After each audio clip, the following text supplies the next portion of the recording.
How to make Facebook account completely private on phone. Let's get started. Launch your Facebook app.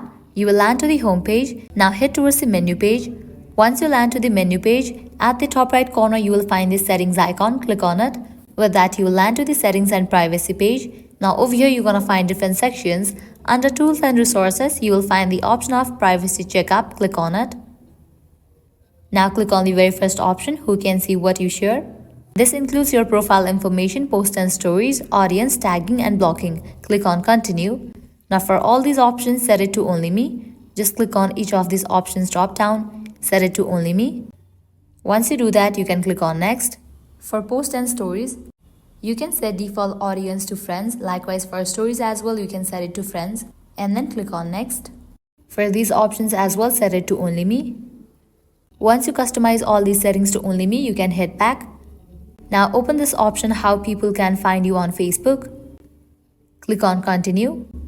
Click on this drop down, who can send you friend request. You can set it to friends of friends. Likewise click on next.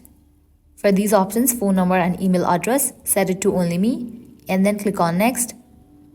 Toggle off for this option, do you want search engines outside Facebook to link your profile, and then click on next. Click on review another topic. Now open this option of your ad preferences on Facebook. Click on continue. Click on next. Toggle off for all these options and click on next. You'll see this option, who can see your social interactions alongside ads. Click on this drop down, set it to only me and then click on next. Click on review another topic. Once you customize all these settings to only me, you will be good to go. This is how you can make Facebook account completely private on phone. At the end, if you guys find this video helpful, don't forget to like, share and subscribe. Thank you.